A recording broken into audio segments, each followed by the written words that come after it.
കേരളം പിടിക്കുമെന്ന അവകാശവാദം ഉന്നയിക്കുന്ന ബി.ജെ.പിക്ക് പാലക്കാട് 11 പഞ്ചായത്തുകളിലായി 43 വാർഡുകളിൽ സ്ഥാനാർത്ഥികൾ പോലും ഇല്ലാത്ത അവസ്ഥയാണുള്ളത്. എന്താണ് അപ്പോൾ കേരളം പിടിക്കാൻ ബി.ജെ.പിക്ക് ത്രാണിയില്ല എന്ന് തന്നെയല്ലേ മനസ്സിലാക്കേണ്ടത്?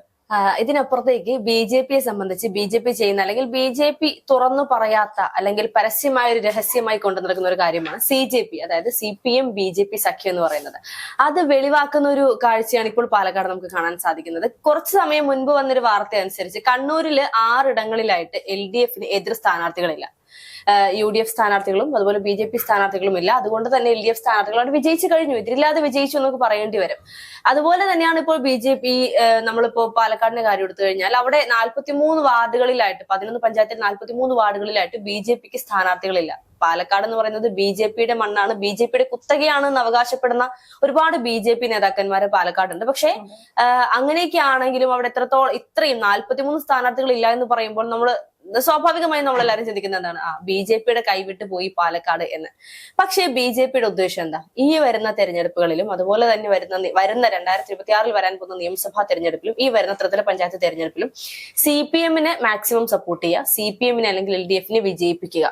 അതിലൂടെ അടുത്ത തവണ ഇലക്ഷൻ വരുമ്പോൾ BJP അധികാരത്തിൽ വരിക. ഇതാണ് അവരുടെ പദ്ധതി എന്ന് പറയുന്നത്. സ്വാഭാവികമായും പാലക്കാട് നമ്മൾ കാണാൻ പോകുന്നതും ഇത് തന്നെ ആയിരിക്കണം.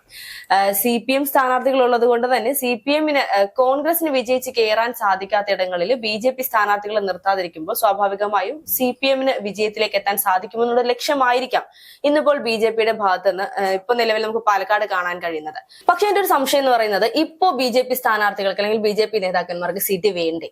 കഴിഞ്ഞ കുറച്ച് ദിവസങ്ങളിലായിട്ട് മാധ്യമങ്ങളിൽ നിറഞ്ഞു നിന്നിരുന്ന ഒരു കാര്യമായിരുന്നു, BJPയിൽ സീറ്റ് നൽകാതിരുന്നത് കൊണ്ട് കുറെ ആളുകൾ ആത്മഹത്യ ചെയ്യുന്നു, കുറെ ആളുകൾ ആത്മഹത്യാ ശ്രമം നടത്തുകയും പിന്നീട് സീറ്റ് നൽകുന്നതൊക്കെ നമ്മൾ കണ്ടിരുന്നു. അതിനപ്പുറത്തേക്ക് പാലക്കാട് എടുത്ത് നോക്കിക്കഴിഞ്ഞാൽ പ്രമീള ശശിധരൻ പറയുന്നുണ്ടായിരുന്നു, ഏകപക്ഷീയമായി തീരുമാനമെടുത്തിട്ടാണ് പാലക്കാട് സ്ഥാനാർത്ഥികളെ പ്രഖ്യാപിച്ചത്, അതുകൊണ്ട് തന്നെ അർഹിക്കപ്പെട്ട കുറെ ആളുകൾക്ക് സീറ്റ് കിട്ടിയിട്ടില്ല, പ്രമീള ശശിധരന് പോലും അവിടെ സീറ്റില്ല എന്നൊക്കെ പറയുന്നുണ്ട്.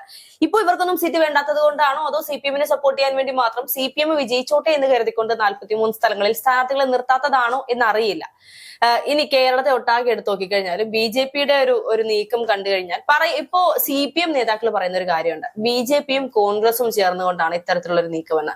ഈ ഒരു പാലക്കാട് ഇത്രത്തോളം സ്ഥാനാർത്ഥികൾ ഇല്ല എന്ന് പറഞ്ഞ് പോസ്റ്റുകൾക്ക് താഴെ വരുന്ന കമന്റുകളിലും അതിനെന്താ കോൺഗ്രസ് സ്ഥാനാർത്ഥികൾ ഉണ്ടല്ലോ എന്ന് പറഞ്ഞുകൊണ്ട് കോൺഗ്രസിനെ അടിച്ചമർത്തുന്ന ഒരു രീതി നമ്മൾ കാണുന്നുണ്ട്. പക്ഷേ എനിക്കൊന്നും പാലക്കാട് മാത്രമല്ല, കോട്ടയം ഉൾപ്പെടെ എരുമേലിയിലടക്കം വാർഡുകളിൽ BJPക്ക് സ്ഥാനാർത്ഥികളില്ല. അതെ, ഇത്രയും 1-2 ഇടങ്ങളിൽ അല്ലെങ്കിൽ ഈ പറയുന്ന പാലക്കാട് മാത്രമല്ല, അതിനപ്പുറത്തേക്ക് വേറെ കുറെ ജില്ലകളിലായിട്ട് 2-3 സീറ്റുകളായിട്ട് BJPക്ക് സ്ഥാനാർത്ഥി, അവിടെയൊക്കെ വ്യക്തമായി CPMന് വിജയിക്കാൻ സാധിക്കുന്ന അല്ലെങ്കിൽ പക്ഷെ ഇവിടെ എല്ലാം തന്നെ വാർഡ് തെരഞ്ഞെടുപ്പ്, തദ്ദേശ തെരഞ്ഞെടുപ്പിൽ സ്ഥാനാർത്ഥികളാക്കി നിർത്താൻ സാധ്യതയുള്ള സ്ഥാനാർത്ഥികളുണ്ട്, പ്രവർത്തകർ അവിടെ തന്നെയുണ്ട്. പക്ഷെ അവരെ സ്ഥാനാർത്ഥി തലത്തിലേക്ക് കൊണ്ടുവരാൻ എന്തുകൊണ്ട് BJP നേതൃത്വത്തിന് സാധിക്കുന്നില്ല? പിന്നെ CPMനെ എങ്ങനെ വിജയിപ്പിക്കും? സ്വാഭാവികമായും വോട്ട് പോകുന്നത് BJPക്ക് ആയിരിക്കും എന്നുള്ള വ്യക്തമായ ധാരണ BJPക്ക് ഉണ്ട് എന്നുള്ളത് തന്നെയാണ്. വോട്ട് ഏകോപനമാണ് അൾട്ടിമേറ്റ് ആയിട്ട് ഉദ്ദേശിക്കുന്നത്. അതിനപ്പുറത്തേക്ക് കോൺഗ്രസിനെ ഒന്ന് കരിവാരത്തേക്കുക, BJP സ്ഥാനാർത്ഥികളെ നിർത്താത്തത് കോൺഗ്രസിനെ വിജയിപ്പിക്കാനാണ് എന്നുള്ളത് വരുത്തി തീർത്തുകൊണ്ട് ഈ പറയുന്ന BJP നേതാക്കന്മാർ അല്ലെങ്കിൽ BJPയുടെ തന്നെ സൈബർ ഹാൻഡിലുകളിൽ ഇത്തരത്തിലുള്ള വാർത്തകൾ പടച്ചുവിട്ടുകൊണ്ട് കോൺഗ്രസിനെ ഒരു നെഗറ്റീവ് ഇമേജ് സൃഷ്ടിച്ചുകൊണ്ട് CPMനെ വീണ്ടും നല്ല കുട്ടിയാക്കുന്ന ഒരു രീതിയാണ് നമ്മൾ ഇപ്പൊ നമ്മുടെ സോഷ്യൽ മീഡിയ എടുത്ത് നോക്കിക്കഴിഞ്ഞാൽ നമുക്ക് കാണാൻ സാധിക്കുന്നത്. പക്ഷെ അത് എത്രത്തോളം പോസിബിൾ ആണ് എന്ന് ചോദിച്ചാൽ BJPക്ക് ചില ആളുകളെങ്കിലും പറയുന്നുണ്ട്, BJP സ്ഥാനാർത്ഥികളെ നിർത്താത്തത് BJPക്ക് വെളിവ് വന്നു അല്ലെങ്കിൽ നാട്ടുകാർക്ക് വെളിവ് വന്നു, എന്തായാലും വിജയിക്കില്ല എന്നുള്ള കോൺഫിഡൻസ് ആണ്. അല്ല, അതിനപ്പുറത്തേക്ക് BJPയുടെ വോട്ട് കൃത്യമായി അവർക്ക് CPMന് മറിച്ച് നൽകാൻ കഴിയുമെന്നുള്ള അവരുടെ ആത്മവിശ്വാസമാണ്. പക്ഷേ ഇതിനെല്ലാത്തിനേക്കാളും ഉപരി നമ്മൾ പറയേണ്ടത്, ഇതൊന്നും തെരഞ്ഞെടുപ്പ് കമ്മീഷൻ കൂടി അറിയണം, ഇവിടെയൊന്നും BJPക്ക് സ്ഥാനാർത്ഥികൾ ഇല്ല കേട്ടോ, ഇല്ലെങ്കിൽ വിജയികളായി BJP തന്നെ പ്രഖ്യാപിക്കുന്ന ആ ഒരു രീതി. കാര്യം ബീഹാറിലേക്ക് BJP പോലും പ്രതീക്ഷിക്കാത്ത അല്ലെങ്കിൽ BJP എക്സ്പെക്ട് ചെയ്തതിനേക്കാളും വളരെ മുകളിലായിരുന്നു തെരഞ്ഞെടുപ്പ് കമ്മീഷൻ നൽകിയ ഒരു റിസൾട്ട് അനുസരിച്ച് BJPയുടെ ഒരു വിജയം എന്ന് പറയുന്നത്. എങ്ങനെയൊക്കെ കണക്കുകൾ കൂട്ടിയാലും ടാലിയാകാത്ത രീതിയിലുള്ള ഒരു വിജയമാണ് ബീഹാറിൽ സംഭവിച്ചിട്ടുള്ളത്. സ്ഥാനാർത്ഥിയില്ലാതെയും വിജയം പ്രഖ്യാപിക്കാനുള്ള സാധ്യത തള്ളിക്കളയാനാകും. തീർച്ചയായിട്ടും തള്ളിക്കളയാനല്ല. അതുകൊണ്ട് തന്നെ തെരഞ്ഞെടുപ്പ് കമ്മീഷൻ അറിയണം ഇവിടെയൊന്നും ഏതൊക്കെ സ്ഥലങ്ങളിലാണ് BJPക്ക് സ്ഥാനാർത്ഥികൾ ഇല്ലാത്തത് എന്നുള്ളത് തെരഞ്ഞെടുപ്പ് കമ്മീഷനെ ആദ്യമേ അറിയിച്ചിട്ട് വേണം ഇത്തരത്തിലൊരു നീക്കം നടത്താൻ. പിന്നെ ഈ വാർത്ത പുറത്തു വരുമ്പോൾ ഇനി എങ്ങനെയൊക്കെയാണ് ഇലക്ഷൻ ആണ് നമുക്കറിയാം, അവസാന നിമിഷം വരെ മാറിമറിയുന്ന ഒരു കാര്യമാണ് ഇലക്ഷൻ എന്ന് പറയുന്നത്. നമ്മള് കണ്ണൂരിലെ നേരത്തെ ഒരു ചർച്ചയിൽ ഞാനും രാഹുലേട്ടനോടുത്ത ചർച്ചയിൽ പറയുന്നുണ്ടായിരുന്നു, കണ്ണൂരിൽ ഇത്രത്തോളം സ്ഥാനാർത്ഥികൾ 6 ഇടത്ത് എതിരില്ലാതെ LDF വിജയിച്ചു എന്ന് പറയുമ്പോൾ ഒരു ചരിത്രം രാഹുലേട്ടൻ പറയുന്നുണ്ട്. 1995 15 UDF സ്ഥാനാർത്ഥികളെ മത്സരിപ്പിച്ചിരുന്ന വ്യക്തി, ആ ഒരു നേതാവിനെ ദാക്ഷിണ്യമില്ലാതെ ആക്രമിക്കുന്നത് അല്ലെങ്കിൽ എത്രത്തോളം വെട്ടി നശിപ്പിക്കുന്നത് LDF-ന്റെ ഭാഗത്തു നിന്നുണ്ടായിരുന്ന ഒരു ഗുണ്ടാ നീക്കം ആ ഒരു സമയത്ത് നമ്മൾ കണ്ടിരുന്നു, വാർത്തകളിൽ നിറഞ്ഞു നിന്നിരുന്നു. അതിന് പിന്നാലെയാണ് ഈ പറയുന്ന UDF-ന് മത്സരാർത്ഥികളില്ലാതെ അല്ലെങ്കിൽ LDF-ന് എതിരായിട്ട് നിൽക്കാനായിട്ട് സ്ഥാനാർത്ഥികളില്ലാതെ വരുന്നത്.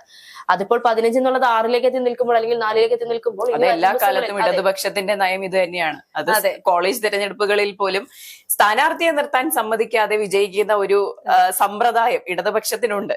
അതെ, ഇപ്പോ വികസനങ്ങൾ അല്ലെങ്കിൽ വാഗ്ദാനങ്ങൾ നൽകുന്നതിനേക്കാൾ ഉപരി ഇത്തരത്തിൽ എതിരില്ലെങ്കിൽ പിന്നെ വാഗ്ദാനങ്ങൾ നൽകേണ്ട ആവശ്യമില്ല, വികസനങ്ങൾ നൽകേണ്ട ആവശ്യമില്ല, ഞങ്ങൾക്കെതിരില്ല, അതുകൊണ്ട് ഞങ്ങൾ വിജയിച്ചു.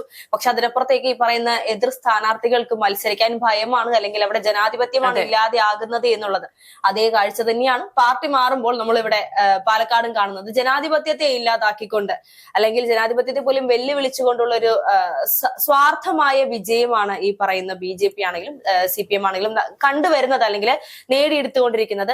വരും തെരഞ്ഞെടുപ്പിൽ അത് എങ്ങനെ പ്രതിഫലിക്കും എന്നുള്ളത് നമുക്ക് ഇനി വരും ദിവസങ്ങളിൽ മനസ്സിലാക്കാൻ സാധിക്കുള്ളൂ. ഈ പറയുന്ന BJP CPM ആയിട്ടുള്ള സഖ്യമായ CJP എത്രത്തോളം പ്രാവർത്തികമാക്കാൻ സാധിക്കുമെന്നുള്ളത് തെരഞ്ഞെടുപ്പ് കഴിയുമ്പോൾ നമുക്കത് തിരിച്ചറിയാൻ സാധിക്കും എന്നുള്ളതാണ്.